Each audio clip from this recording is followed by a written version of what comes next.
most original and creative talent in our business. Would you welcome Mr. Orson Welles? Ladies and gentlemen, Orson Welles again, come to call for another visit. Good evening. This is Orson Welles. Stay tuned. Right after this episode. For our discussion. Good morning, this is Orson Welles speaking. I flew into Boston early today on a rollicking tailwind, holding in my hand an immense butterfly net. Easter began somewhere up in the sky between New York and Massachusetts.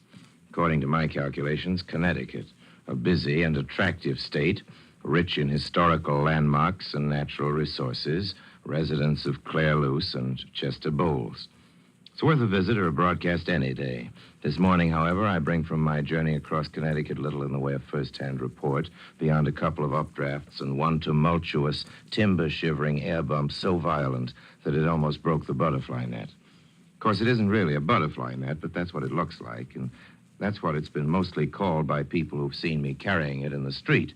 To be quite truthful, it's a pigeon net. I use it to catch pigeons that weren't there before I caught them. See, it's very simple. It's a custom-built pigeon catcher, specially created for me by an orchestra leader named Richard Himber. It's about 6 feet long, very delicately contrived, so I had to give it the most loving care all the way from the LaGuardia airports. That's why I have so little to tell you about Connecticut. Legal residence of Congresswoman Luce and price stabilizer Bowles. It's finally happened, you say. You are still listening to these words. He's gone right out of his head. Well, you may be right, of course. Maybe I have gone berserk. This may be my last broadcast. And maybe this thing in front of me isn't a microphone at all.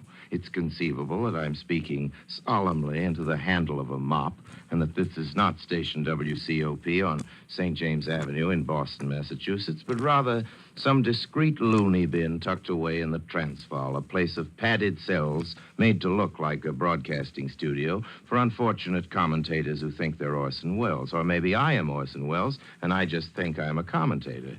There's evidence in support of several theories. It's entirely possible that radio itself is a private delusion of my own, something I dreamed up here in solitary. The notion that what I'm telling the little grill box in front of me is audible as far as Mexico and Canada is, on the face of it, pretty far-fetched. And the idea that people in South Dakota and Washington, D.C. are spending any part of this beautiful Easter Sunday paying attention to what I'm saying here is surely madness. But I figure as long as I know that, there's hope for me. If I'm sane, or at least if I'm on the air, if radio is not a gaudy aspect of personal dementia, if the darn thing really exists, if this is what the man says it is, a national hookup and not a pipeline to the doctor's office in a booby hatch, if I am on the air, and most improbable of all, if you're listening to me, then I say to you with all the cool authority of the sane that I came to Boston this Easter morning, flying through the air and clinging like an overstuffed male witch to the handle of a magical pigeon net. That may be enough for you. You may believe that I've been flitting across New England with a long net in my hand, but it's imaginable that you count such behavior a trifle eccentric, and really, I can't blame you. I couldn't blame the folks at the field this morning who turned to stare when the pigeon catcher, the butterfly net, you call it whatever you want to, preceded me out of the plane. I didn't blame the cab driver for ogling, the traveling salesman in the Statler lobby for cracking wise, the elevator girl for giggling when I tripped over the handle. Man might bring to Boston on an Easter Sunday morning few objects less likely than a butterfly net. And the desk clerk at the hotel was so goggle-eyed at the spectacle, he gave me the wrong key. My deepest sympathy goes to the family who woke up to find me inadvertently catching pigeons in their bedroom. Nothing I can say seems quite adequate. But the explanation is as aggravatingly simple as a card trick, and here it is. Cole Porter and I have written a musical comedy from Jules Verne's Around the World in 80 Days. Pretty much at the last minute, a magician was written into the script, and lacking time to teach the technical side of the illusions we're using to the unmagical-minded actor who will play the part on Broadway, if we ever get there, I prevailed upon myself to saw the lady in half, to float her through space and produce a couple of goldfish bowls and a brace of pigeons from thin air. So that's how I came to Boston with the butterfly net, and that's where we came in. I only wish the news from Washington could be explained so easily. After all the facts are in, my pigeon catcher makes a kind of sense of its own. But the bill for extending price control, which doesn't extend price control, makes no sense. 4 days ago, after 12 hours of quiet hysteria, Congress gave price control another 9 months to live and tied a rosary of lead sinkers called amendments to its neck, tossed it out, and turned to other things. The lawmakers who tacked on these new amendments might just as well have tacked green whiskers on their chins, dressed up in cap and bells, or dominoes made out of the congressional record, and run gibbering down Pennsylvania Avenue. Those lawmakers aren't appearing in a musical comedy, but they might just as well be. In the symbolic toga of the high elective office, they've made exactly no sense at all. The congressmen who've just given the cost of living over to chaos might do better in baggy pants and with a touch of red on the nose. We'd know we were supposed to laugh. If we didn't like their jokes, we could walk out on them. But you can't walk out on inflation. The men behind those amendments aren't magicians. They've sawed our best, most wholesome hope for reconversion in half and thrown away the book of instructions. They don't know how to put the lady together again. They don't seem to want to. The stage is covered with blood, and they're out in front of the curtain taking bows. It's about as magical as a butcher shop. And as funny. What next? Well, if the House bill becomes a law, there'll be no more control on most farm products, the majority of basic industrial products, metals, textiles, rubber, leather, chemicals, coke, stone, and glass.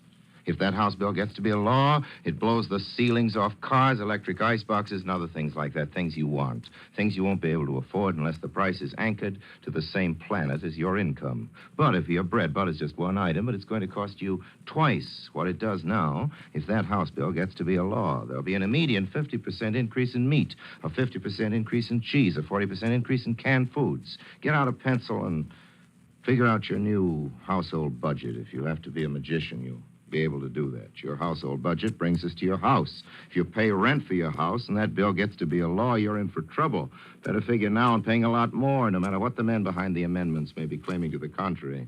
If that bill gets to be a law, OPA is going to find rent control impossible. OPA cannot expect the landlords to sit still and behave, with living costs on a drunken balloon ride and the whole nation abandoned to an economic binge. Controls will have to go off steel if that bill with its amendments gets to be a law, and don't expect reasonable ceilings on refrigerators or automobiles or gas stoves or any other high-quantity steel items. The lid would blow off half to three-quarters of all major manufactured items. And what does that mean? Right away, it means wrecking the program for housing vets.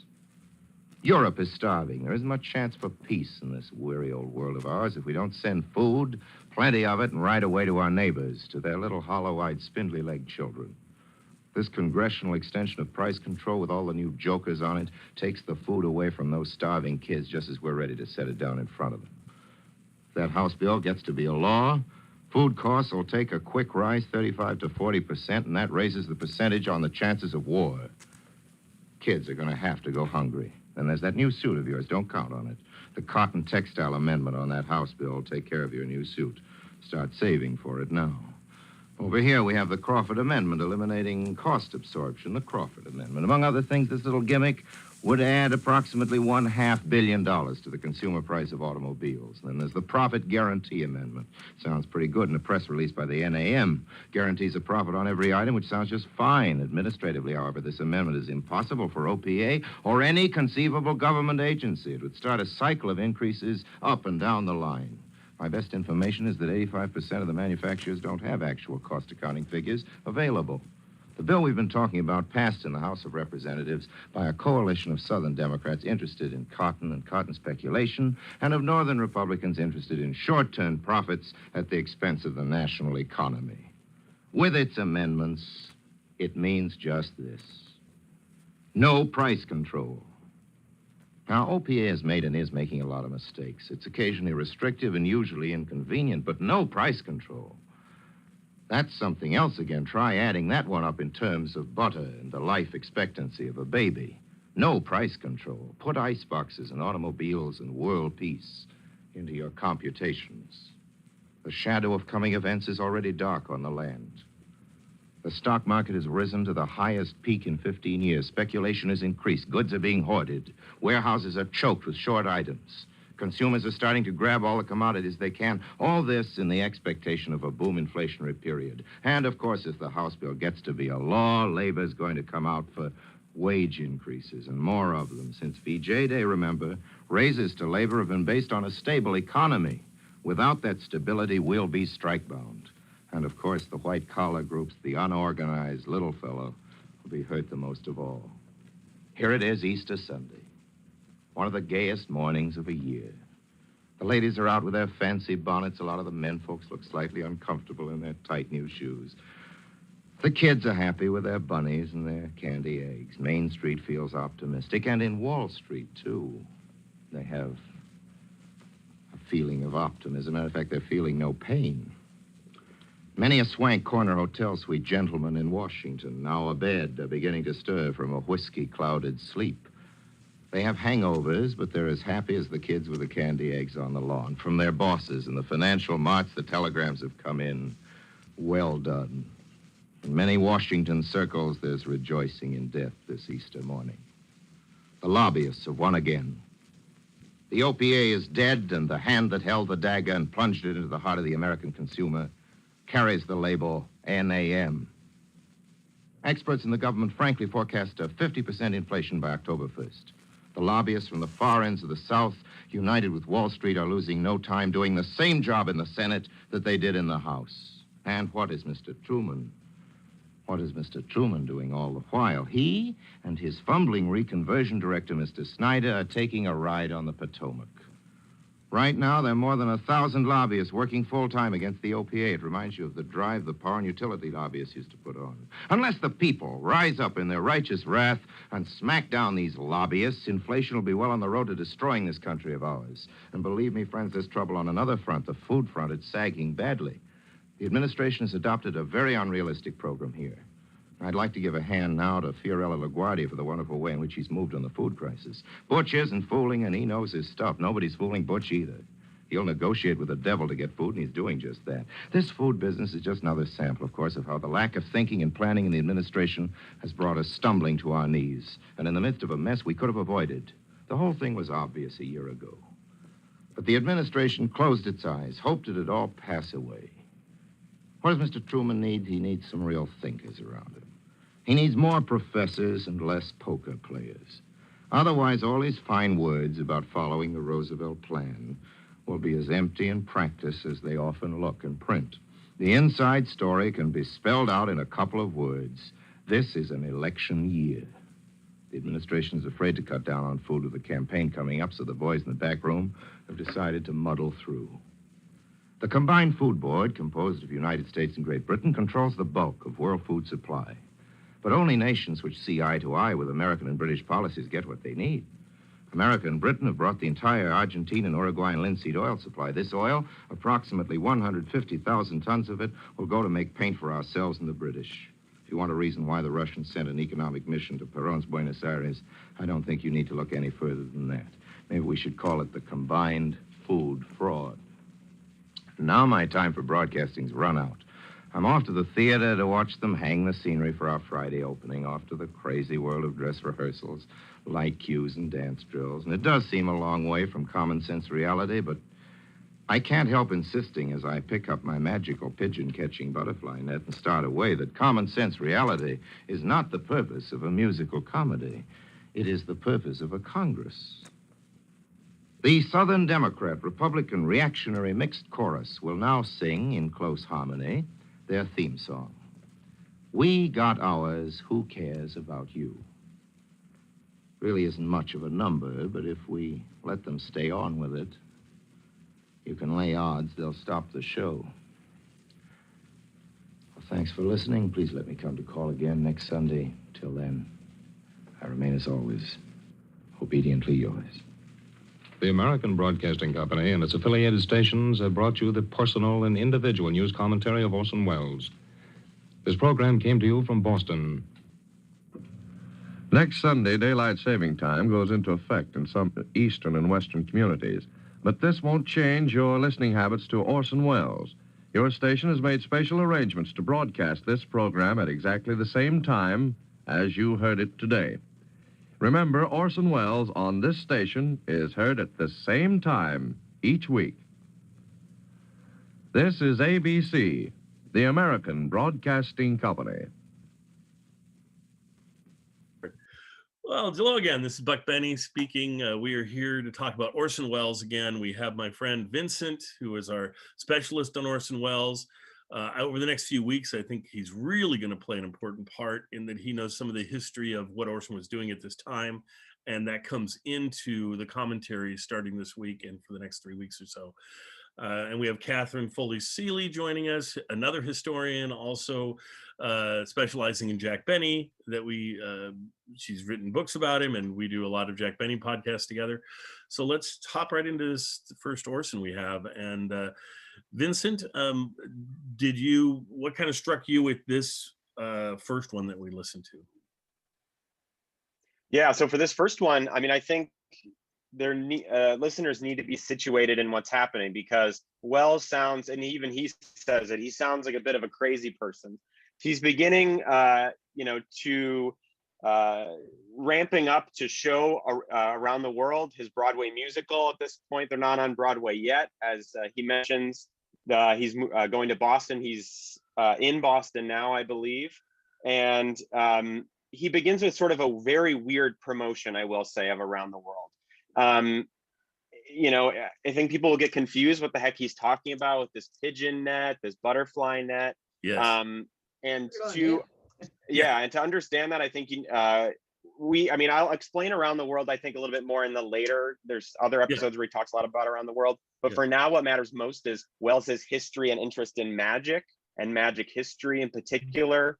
Around the World, had a lot of magic components. Welles himself was an aspiring and magician and a card-holding member of SAM, the Society of American Magicians.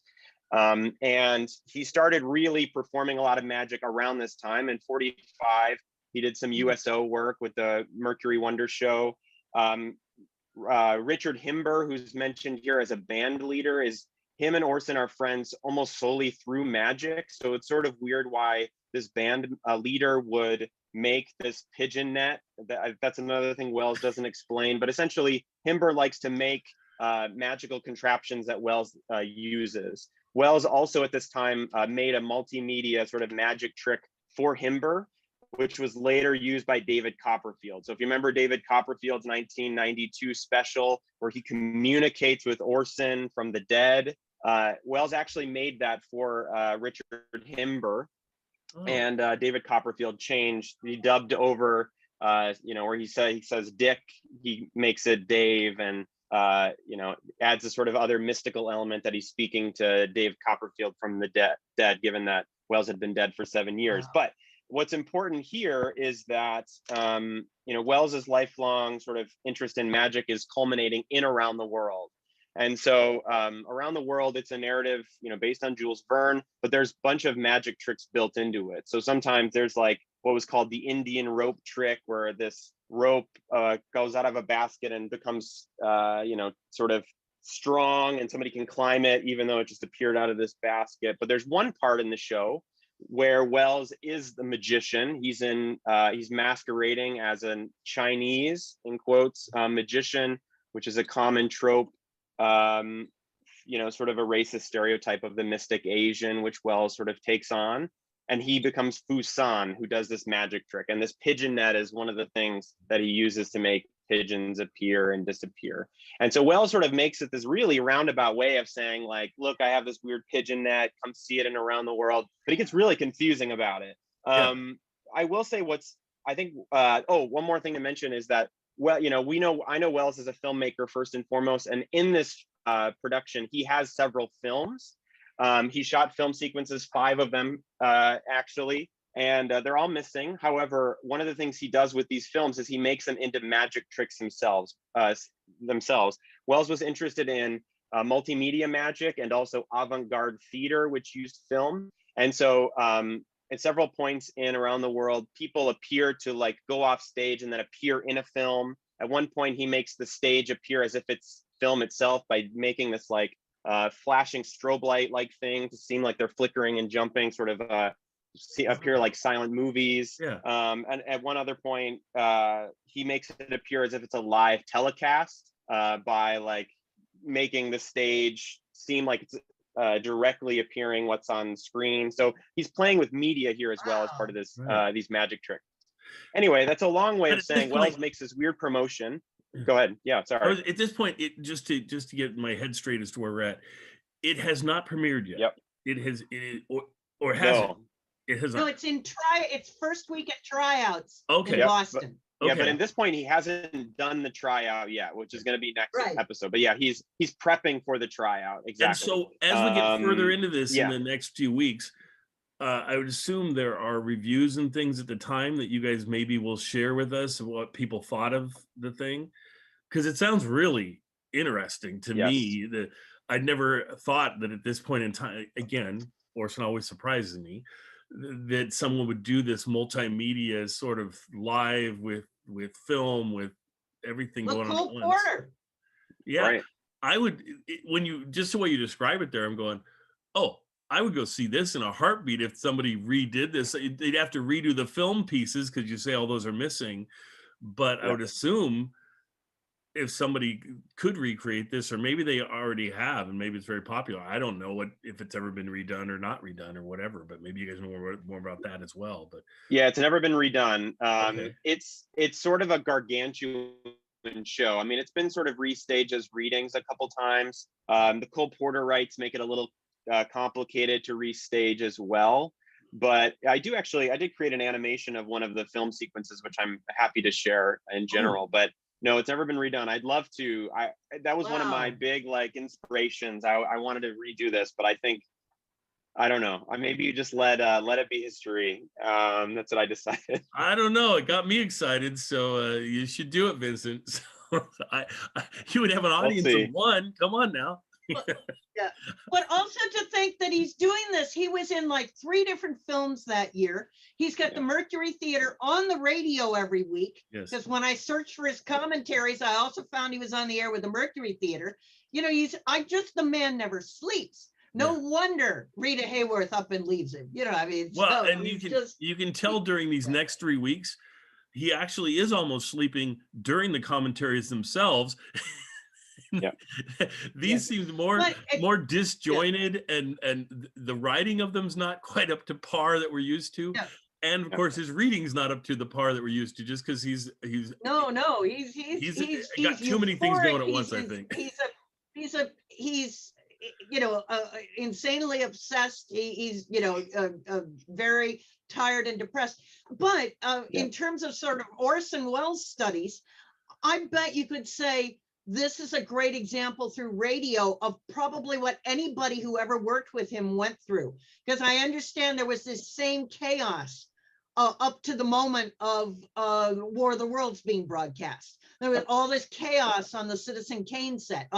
So this is this is chaos more Orson you know. as usual, actually. Yes. I think the other commentaries, the last several of them, have been really well polished, and now we're starting to see, that actually was a time where he was less busy than normal, I will say, up until Around the World. I mean, he's doing rehearsals and he's saying he's doing other shows, but now he's suddenly trying to juggle too much, which is much more his forte. And we'll see that culminate with Around the World, with the next radio broadcast in particular. But he worked fast and loose is probably more an apt way of describing it. I do say, though, that I think he pulls together this broadcast in a creative way that I thought was creative. I mean, he has this chaotic beginning where he's describing sort of Around the World in this roundabout way, but then he uses that as a foil to talk about all the political things, where he says, my show is a musical comedy, but Congress is a musical comedy that's not funny, and he compares them to a chorus, and he says they're clowns. And so I thought it was a little creative. I was like, okay, it wasn't totally half-dashed together. There's some thought here about tying it together. You're right. He seems to, with these next 3 broadcasts, he's always got this way of finding, as you say, the metaphor, the theatrical thing, the connection. Because in the second half of the broadcast, turning what could be dry economic theory into getting his listeners going, this impacts you. OPA, what's gonna happen? And I'm just fascinated that he doesn't, in these broadcasts, doesn't say the word depression more, because he's hinting all about this. That if these greedy, profit-obsessed congressmen who want to stop the price controls, that they're going to cause, all this, given that Wells is such a pro-Rooseveltian, that's that he didn't actually throw out the word, you're going to have another Great Depression more often, I thought was kind of interesting, because here he's trying to rally his troops, rally the progressives. I love when he's saying that, people in Europe need food. It's going to wreck the veterans housing program. One of the, predicting 50% inflation. In a way that's contemporary to today, because when we think of what's going on in these later stages of this pandemic, we've got a housing crisis like never before. That we've had food shortages and hoarding and all these kind of things, and we don't have price controls. But especially, do you have like toilet with paper? housing I'm out of today, toilet paper. I think there's too much hoarding going on of the toilet paper, and it's Yeah. what you should do. Anytime there's an emergency, stock up on toilet paper. It makes complete sense. You can always eat it if you run out of food, I guess. I don't know. So I mean, just the current things we're going to really had me at times very anxious, because I was really teleporting back, but also thinking about today's problems. Oh, for sure. The whole thing with COVID comes up in this. All the stimulus that they're doing and they're passing, and they're saying, oh, that could cause inflation and all of this, which ties back to the things Orson's talking about. It's just always interesting to get these echoes through time and up to our present time. I mean, this is a great time for us to be looking at these shows 75 years later, in that it is an echo chamber that if we were looking at 5 years ago, I don't know if they would have the resonance that they do yet now. And so it's just interesting how time does echo itself and things. Well, I think what we'll do is end this one there. I hope you enjoy this episode. It's a great episode. It's just fun to hear. This one seems he seems a little off, and it's going to get worse the next 2 or 3 weeks. He sort of starts to slowly fall apart, and so it's kind of fun to hear Orson sort of starting to lose it. So we will see you guys next time. Thank you.